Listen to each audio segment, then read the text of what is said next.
Oi, gente querida, como vocês estão?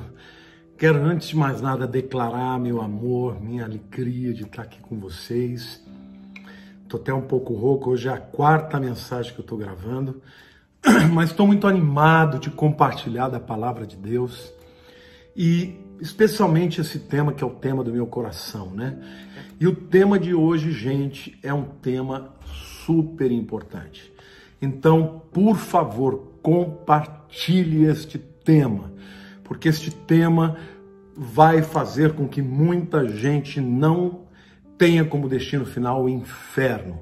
O tema da mensagem de hoje é o juízo final, o trono branco. Praticamente todo mundo que é cristão, ou judeu, ou até muçulmano, tem uma convicção de que um dia todo mundo vai estar diante de Deus para ser julgado, né? No chamado trono branco. Então hoje nós vamos trazer um entendimento claro das Escrituras. Como vai ser isso? Quando vai ser isso? Quem vai ser o juiz? Eu quero começar com o título que é dado pelo próprio Senhor, né? O grande trono branco, ou o dia do juízo final, como é popularmente conhecido por todo mundo.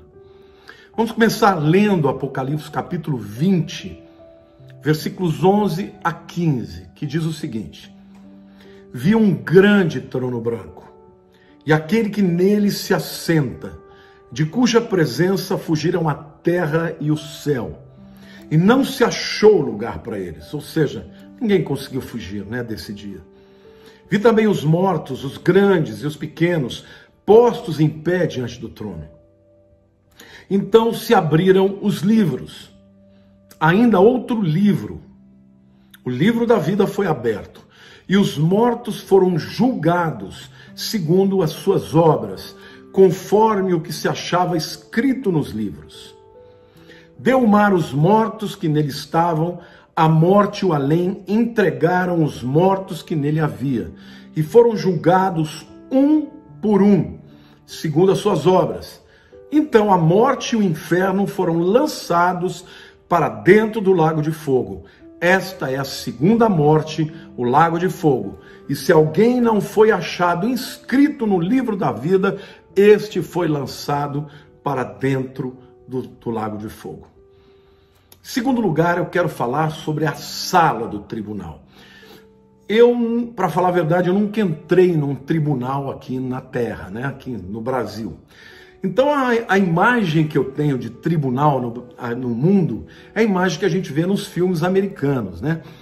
Então é aquela sala com aqueles tetos altos, enormes, com aqueles bancos de madeira escuros, né? E duros, né? Aquela atmosfera pesada, e de repente a porta se abre, né? E um juiz com uma beca preta aparece. E alguém diz: All rise, significa todos fiquem de pé, né? Mas a verdade é que eu estou falando aqui de um dia em que nós estaremos num tribunal, mas não num tribunal de homens, não nas instâncias humanas. Nós estaremos vendo tudo isso diante do tribunal da Suprema Corte do Universo. Queridos, quem for condenado ali não tem apelação, não tem como se safar. Então, este dia, o juízo final, toda a humanidade estará lá presente. Nós vamos ver isso mais para frente, como é que nós vamos estar lá. Então, quando o juiz se assenta normalmente nesta sala, neste tribunal humano, ele chama o nome das partes, a acusação, a defesa, e a sessão começa. E aí, eu acredito que será mais ou menos semelhante a isso. Quando Deus estiver lá sentado no trono, né? Não é que ele vai chegar, porque ele vai estar sentado. Nós é que chegaremos nesta sala do trono quando ele já estiver lá para julgar, né? E a diferença é que não é um réu ou não é uma pessoa, mas é infinitamente mais, é toda a humanidade, né? Então todo mundo tem que perguntar: como é que eu vou querer chegar na Suprema Corte do Universo? Para ver o ancião de dias, sentado no seu grande trono branco. Então, em primeiro lugar, a Bíblia diz que o trono de Deus é mega. A palavra grega para grande é mega. E mega é grande, é muito grande. E ele é muito grande porque é o trono mais alto de todo o universo. E aquela sessão vai ser uma sessão também maior do que qualquer outra sessão que já houve na Terra. Ele é branco porque ele é absolutamente puro, santo, é justo. Todos os juízos, os vereditos determinados por esse trono são perfeitamente justos e verdadeiros. Eu gosto daquele cântico, né, que diz: ó Rei das Nações, quem não temerá? Aquele cântico que depois fala, né? Justos e verdadeiros são os teus caminhos. É tudo que diz respeito a Deus, né? Os seus juízos, tudo é justo e verdadeiro, né? Aliás, a base do trono de Deus, né? Justiça e equidade. Então, ele é santo, ele é branco, porque ele é totalmente perfeito, é incorruptível. Não haverá tendência, não haverá indivíduo que compra o juiz. Não, ali, meu camarada, todos nós estaremos diante do Senhor e esse juízo é extraordinário. A terceira coisa que eu quero dizer, que é importantíssimo, porque essa é a dúvida de muita gente, é: quem será este juiz? Muita gente pensa que é o próprio Deus, mas eu quero dizer para vocês que o juiz aqui não é nem ninguém, nem mais, nem menos do que o Senhor Jesus Cristo. E eu quero mostrar para vocês na Bíblia como quem vai julgar toda a humanidade é Jesus. A Bíblia deixa claro isso. Lá em João, capítulo 5, versos 22 a 24, Jesus está dizendo, né? E o Pai a ninguém julga, mas ao Filho confiou todo o julgamento, a fim de que todos os homens honrem o Filho, do modo porque honra o Pai. Quem não honra o Filho, não honra o Pai que o enviou. Em verdade vos digo, quem ouve a minha palavra e crê naquele que me enviou, tem a vida eterna, não entra em juízo, mas passou da morte para a vida. Jesus está dizendo aqui, olha, o Pai não vai julgar ninguém, sou eu que vou julgar. Ele me deu essa autoridade. E tem mais, quem ouve a minha palavra, né, e crê naquele que me enviou, que é Deus, tem a vida eterna, não entra em juízo. A palavra aqui é crino, né? Pode significar para alguns que nós nem vamos estar presentes lá no juízo final para sermos julgados, porque nós já teremos sido julgados no tribunal de Cristo, é o mesmo Jesus, só que é um julgamento para galardão, que vai acontecer após o arrebatamento. Eu creio nesta posição. Por quê? Porque quando nós estivermos lá no juízo final, e nós vamos estar presentes, os anjos vão estar presentes, os demônios vão estar presentes, toda a humanidade vai estar presente, mas nós já teremos corpos glorificados e nós já teremos recebido, vamos dizer assim, a nossa avaliação, porque não é juízo, irmãos. Jesus está dizendo, quem crê em mim, na minha palavra e no que me enviou, não entra em juízo, mas passou da morte para a vida eterna. Por quê? Porque quem foi julgado no nosso lugar foi o mesmo juiz. Sabe, gente, hoje Jesus, ele é para nós o Cordeiro. Quem aceita Jesus como Senhor e Salvador da sua vida, ele é o Cordeiro perfeito. Ele é o Cordeiro que foi sacrificado, inocente por mim e por você. Então, foi ele que recebeu a punição. Foi ele, para ele quem Deus virou as costas. Foi por isso que ele clamou lá na cruz, meu Deus, por que me abandonaste? Né? Eli, Eli, lama sabachthani, porque o Senhor me desamparou, porque o Senhor virou as costas para mim. Por quê? Para que ele não virasse as costas para nós. Então, Jesus, meus queridos, ele para nós, ele não é o juiz, ele é o nosso Senhor, o nosso Salvador, aquele que morreu por nós. E lá no tribunal de Cristo, a nossa vida será passada por um juízo, sim, por um escrutínio, sim, mas não é para salvação e perdição. Ali é para receber galardão. Porque até aquela pessoa, gente, que não teve tempo para fazer a obra de Deus, ou cujas obras vão ser queimadas pelo fogo, até essa pessoa, a Bíblia diz que vai chegar no céu e vai passar como pelo fogo. Por quê? Porque ainda que não tenha feito nada para glorificar a Deus, como ladrão da cruz, tem o sacrifício de Jesus que cobre multidão de pecados. Então, quem estará lá sentado no trono para julgar a humanidade? Agora não mais como cordeiro, agora como juiz, como leão. É o Senhor Jesus. Atos 17:31 diz assim: porquanto estabeleceu um dia em que há de julgar o mundo com justiça, Deus, né? Por meio de um varão que destinou e acreditou diante de nós, ressuscitando dentre os mortos.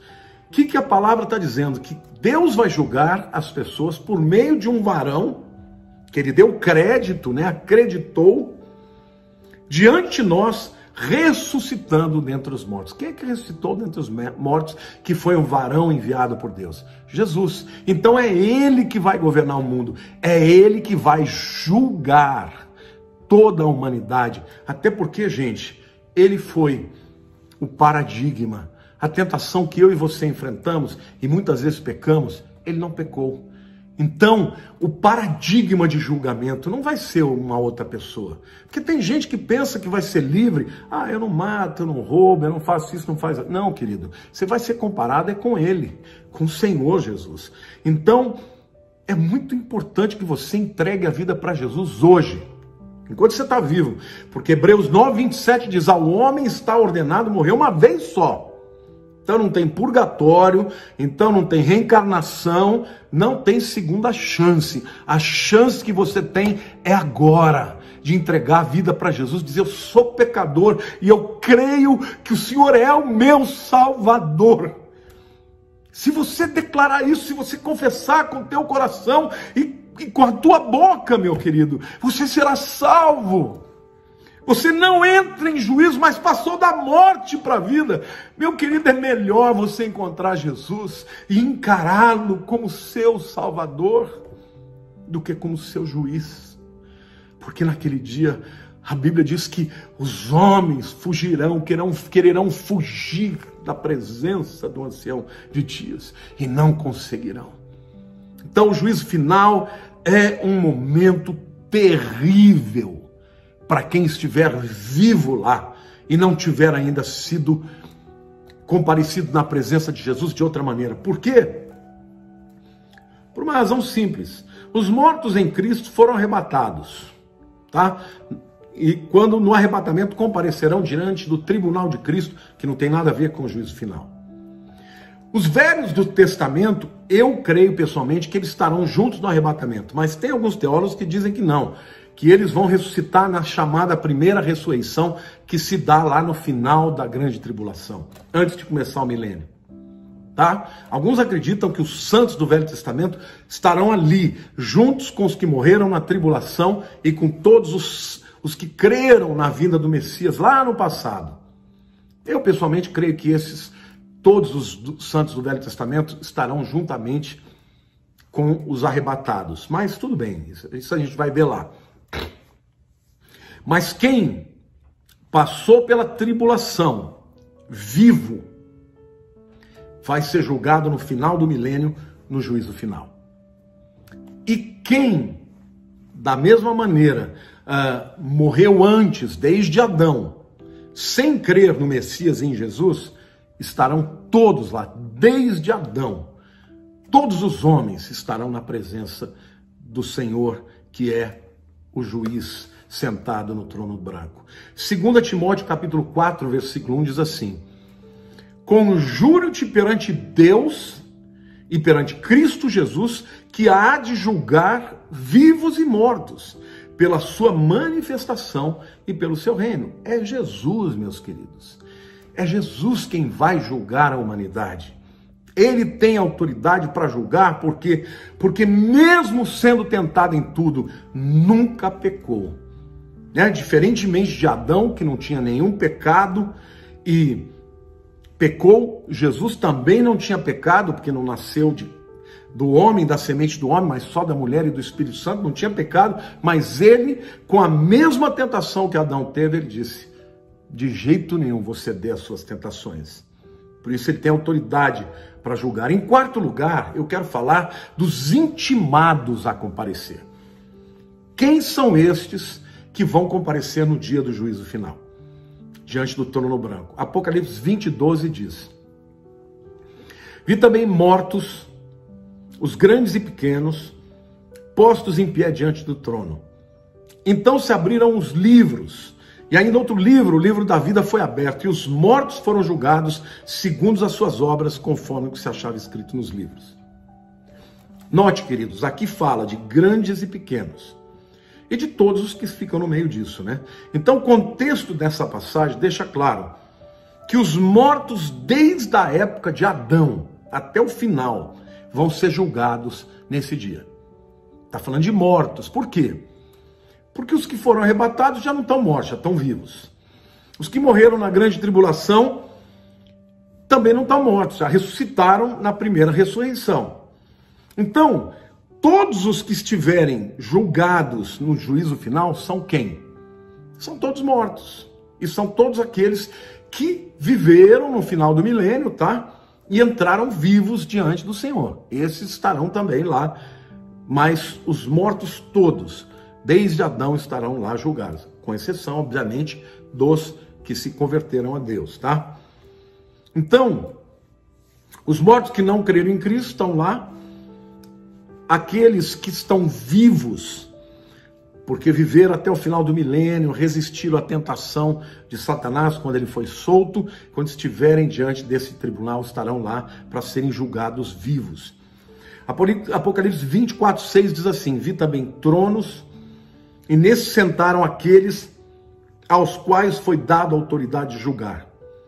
Vi ainda as almas dos decapitados por causa do testemunho de Jesus, bem como por causa da palavra de Deus, tanto quantos não adoraram a besta, nem tampouco a sua imagem, e não receberam a marca na fronte e na mão, e viveram e reinaram com Cristo. Aqui está falando do início do milênio, né? Por 1000 anos. Os restantes dos mortos não reviveram, tá? Quem são os restantes dos mortos? Aqueles que morreram na tribulação e que morreram sem crer que Jesus era o Messias. Estes não reviveram, até que se completasse os 1000 anos, tá? Esta é a primeira ressurreição. Bem-aventurado e santo é aquele que tem parte na primeira ressurreição. Sobre esse, a segunda morte não tem autoridade. Pelo contrário, serão sacerdotes de Deus e de Cristo e reinarão com eles 1000 anos. Eu estou citando esse texto aqui, embora isso já tenha passado. Por quê? Porque, primeiro, nós temos o arrebatamento da igreja. E aquilo que eu falei para vocês, para mim, todos os que creem em Jesus e mais os santos do Velho Testamento estarão no arrebatamento. Nós temos um segundo momento que é no final dos 7 anos da tribulação, que é a ressurreição, a primeira ressurreição, que é a ressurreição de quem? De todo mundo que morreu na grande tribulação, confessando Jesus. Estes também estarão com corpos glorificados depois da primeira ressurreição. Esses também não estarão presentes no juízo do final para serem julgados. Por quê, meus queridos? Porque, assim como esse aqui está dizendo, bem-aventurado aqueles que fazem parte da primeira ressurreição. Agora, quando ele fala o restante dos mortos, ou seja, os mortos que morreram na grande tribulação, juntamente com todos os mortos perdidos na história, esses vão para o juízo final, tá? Então, o que eu quero dizer para vocês é que o juízo final vai ter um número infinitamente maior de perdidos do que salvos. Os únicos salvos que estarão ali presentes são os que entraram no milênio e continuaram fiéis a Jesus, crendo em Jesus, seguindo as suas orientações. Estes estarão no juízo final e serão aqueles colocados à direita como ovelhas, e vai ter do lado esquerdo todos os outros bodes, né?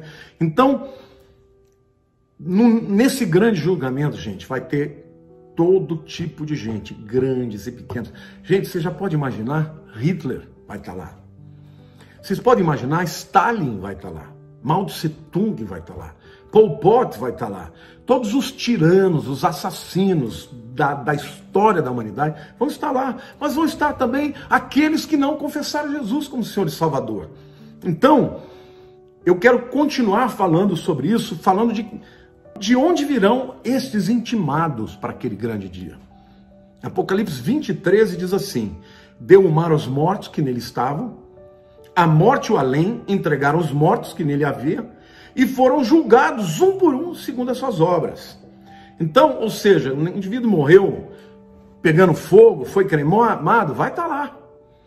O indivíduo morreu afogado numa embarcação, o mar vai dar os seus mortos. Todos, de todos os lugares, não vai ter ninguém que passou pelo planeta Terra que não vai estar lá para ser julgado, a não ser aqueles que já foram salvos e transformados, seja no arrebatamento, seja na primeira ressurreição.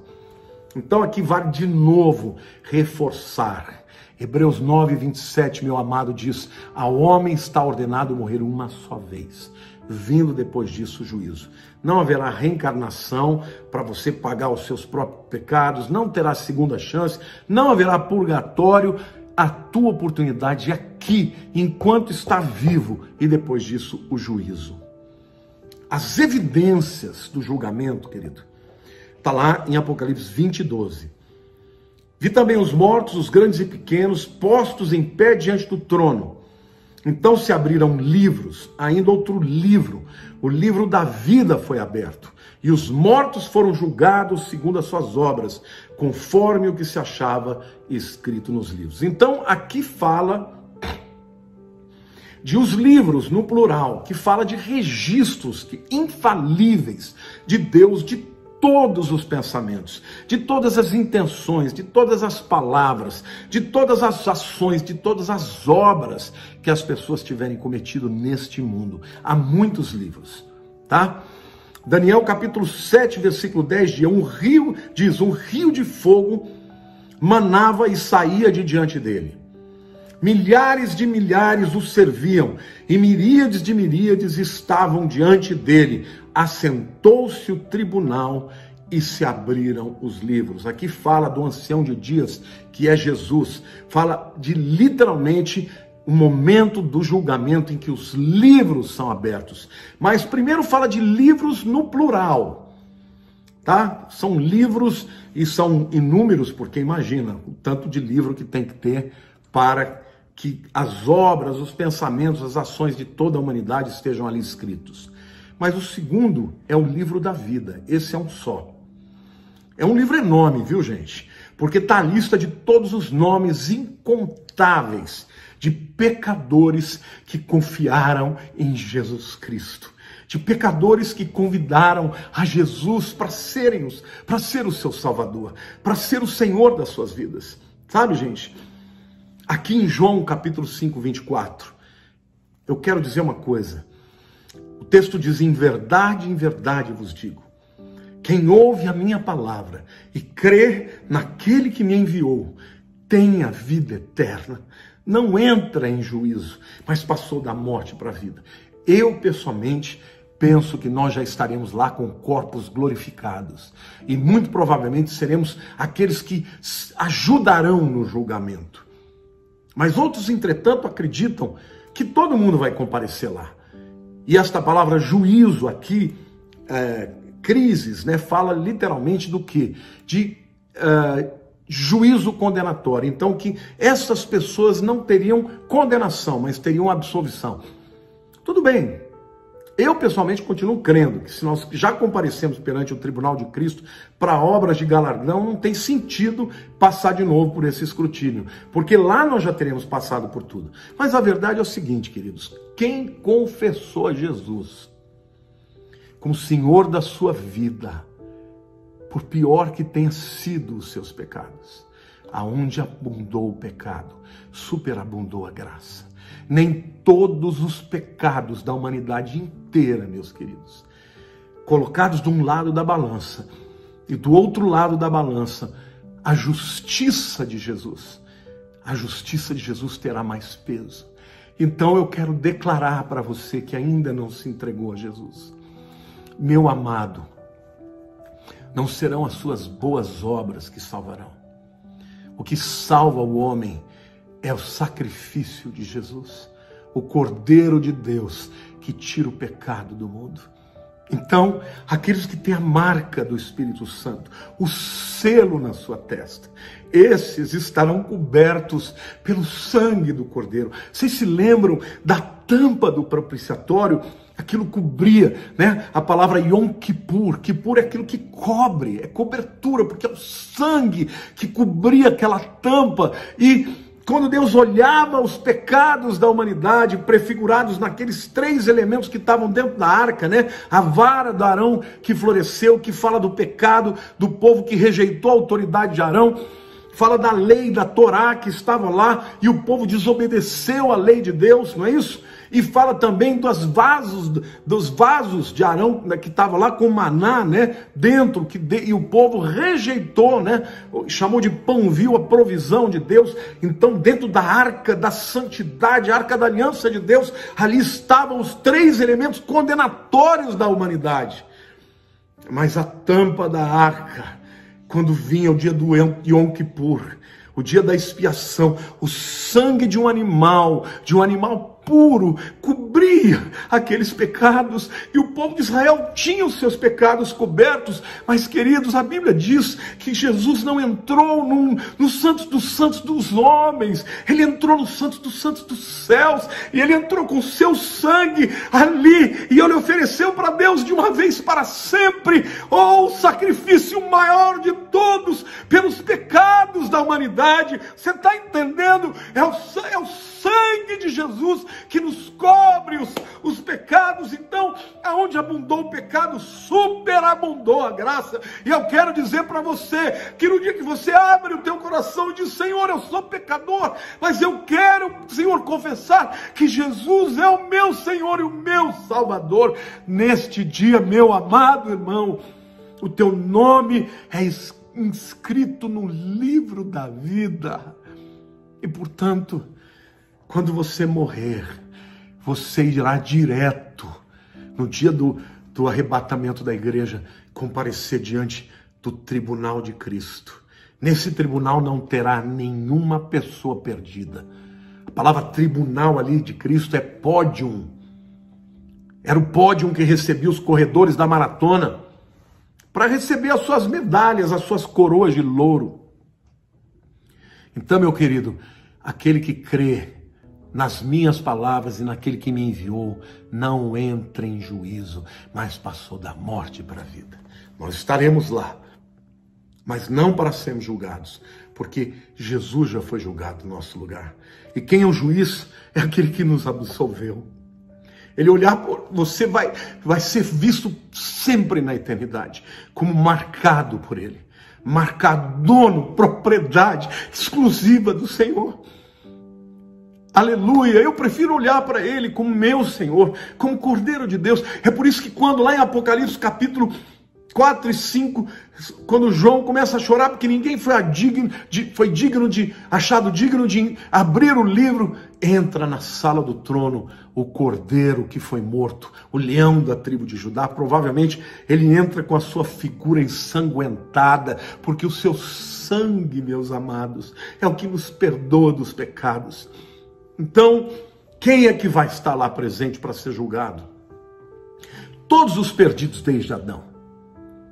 Não estou dizendo que Adão se perdeu, não. Eu creio que Adão vai estar lá também, porque ele fez o sacrifício. Deus o cobriu, né, com aquela pele de animal para cobrir os seus pecados. Então, mas desde a queda do homem, todos os perdidos estarão lá. E mais os vivos, né, do milênio, perdidos, e os que são salvos porque se mantiveram fiéis. Então, todos esses serão convocados, intimados para o grande dia, o dia do juízo final, o dia do trono branco. E qual será o veredito? Queridos, depois de considerar os livros, o veredito para todos os mortos sem Jesus é culpados. Mas, pastor, eles não vão ser julgados pelas obras? Vão. Mas as obras de ninguém vão levá-los à salvação. Porque a Bíblia diz que por um só pecado já tira o homem da vida eterna. Por um só homem entrou o pecado no mundo e pelo pecado a morte. Então, todos os indivíduos que não creram em Jesus, meus irmãos, estarão condenados. Aí você vai me dizer, pastor, e aquela pessoa que nunca ouviu? Deus é justo, meu irmão. Se essa pessoa era uma pessoa sincera, Jesus aparece para ele, nem que seja na hora da morte. Eu creio nisso, tá? Embora a Bíblia não fala isso de uma maneira muito objetiva, eu creio porque Deus, ele é justo. E ele não vai condenar uma pessoa que não tenha tido uma oportunidade de ouvir falar de Jesus e se arrepender dos seus pecados. Então, o veredito deste julgamento é o inferno, irmãos. É o lago de fogo por toda a eternidade. Jesus já falou sobre isso muitas vezes. E aqui eu quero fazer uma advertência. Há muitos pastores hoje pregando a graça, a super graça, que Jesus morreu por todos, que não vai ter ninguém que vai para o inferno, que o sangue de Jesus cobre todo mundo. Isso não é verdade. Quem falou do lago de enxofre que vai arder para a eternidade é Jesus. E passarão os céus e a terra, e as minhas palavras continuarão, permanecerão. Então, meu querido, não entre nesta balela, nesta heresia, neste engano. O inferno é real, ele não foi feito para os homens, ele foi feito para Satanás e os seus anjos. Mas vai haver seres humanos no inferno, sim, por escolha própria de terem rejeitado a fé em Jesus Cristo. E qual a sentença? Embora a Bíblia ensine claramente que todo mundo que estiver lá e que não crê em Jesus vai para o inferno, eu creio que as punições serão diferentes. A duração será igual para todos, será eterna, né? Mas a intensidade vai ser diferente de uma pessoa para outra. Ou seja, Hitler não vai ter a mesma punição que uma pessoa que rejeitou a Jesus, mas que não teve tanta maldade, né? Como é que eu sei disso? Lá em Mateus capítulo 11, versículos 21 a 23, diz o seguinte: ai de ti, Corazim, ai de ti, Betsaida, porque se em Tiro e em Sidom se tivessem operado os milagres que em vós se fizeram, há muito que elas se teriam arrependido com pano de saco e cinza. E contudo vos digo, no dia do juízo haverá menos rigor para Tiro e Sidom do que para vós outras. Tu, Cafarnaum, elevar-te-ás porventura até o céu? Descerás até o inferno, porque em Sodoma e em Gomorra, se tivessem operado os milagres que em ti se fizeram, teria ela permanecido até o dia de hoje. Jesus está dizendo o seguinte: primeiro ele cita duas cidades, Corazim e Betsaida, que eram duas cidades ali nas cercanias do Mar da Galileia, tá? Na parte norte do lago, inclusive. Pertinho são cidades muito próximas de Cafarnaum, que era o QG, né, de Jesus. E Jesus fez muitos milagres ali. E Jesus falou para os incrédulos: olha, se em Tiro e Sidom, que são duas cidades ali do Líbano hoje, da Fenícia na época, se tivesse feito os milagres que eu fiz aqui, eles teriam se convertido. Mas Jesus não foi para lá pregar. Então ele disse: no dia do juízo vai ter menos rigor para eles do que para vocês. E depois ele fala de Cafarnaum, né? Cafarnaum era onde ele morava. Jesus provavelmente morava ali na casa de Pedro quando ele estava em Cafarnaum. Porque ele era de Nazaré, mas ele foi para Cafarnaum quando ele começou o seu ministério na Galileia, porque era a principal cidade, ali tinha um posto alfandegário, ali passavam todas as caravanas que iam para as diversas partes de Israel, passavam por ali, pagavam imposto na alfândega e ficavam ali para comer, para ver as festas. Ou seja, Jesus foi para um lugar onde tinha gente, ele tinha visão estratégica. E ele diz: Cafarnaum, você por acaso vai subir ao céu? Não, você vai descer para o inferno. Por quê? Porque os milagres que operaram em você, na sua cidade, se tivesse sido operado em Sodoma, né, eles estariam aqui até hoje, ou seja, não teriam pecado tanto e não teriam sido destruídos. Então fica claro aqui, irmãos, que a sentença do inferno é para todos, a duração é igual para todos, porém a intensidade será diferente. Existem algumas outras teorias, tá? Por exemplo, existe uma teoria, eu imagino que seja a teoria defendida pelos adventistas, que os salvos estarão plenamente com Cristo, que os perdidos serão destruídos, aniquilados, que eles não vão sofrer eternamente, sofrerão por um tempo e depois serão aniquilados, porque o que prevalece no final é a misericórdia e a graça de Deus. Queridos, não importa, a verdade é que o inferno é para sempre. Então, a palavra que eu quero dizer para você, entrega a tua vida para Jesus, confessa-o como o Senhor da tua vida. Não é placa de igreja, não é um homem, não é outro, é Jesus. Tudo é Ele. O início de tudo foi com Ele. Ele é o Criador dos céus e da terra.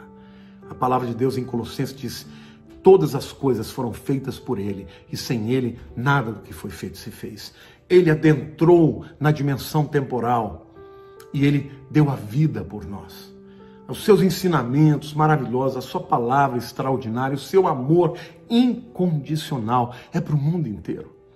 A Bíblia disse: Deus amou de tal maneira o mundo que Ele deu seu único Filho para que todo aquele que nele crê não pereça, mas tenha a vida eterna. Entregue a tua vida para Jesus, creia nele, se renda a Ele, porque, querido, os pecados, os seus pecados vão ser perdoados e você vai receber um nome novo, o teu nome será escrito no livro da vida. E neste dia, quem não estiver inscrito no livro da vida vai estar como sentença definitiva no inferno, no lago de enxofre. Então, esta é a minha palavra final. Glória a Deus por esse dia, pela justiça de Deus que se faz, pela misericórdia de Deus.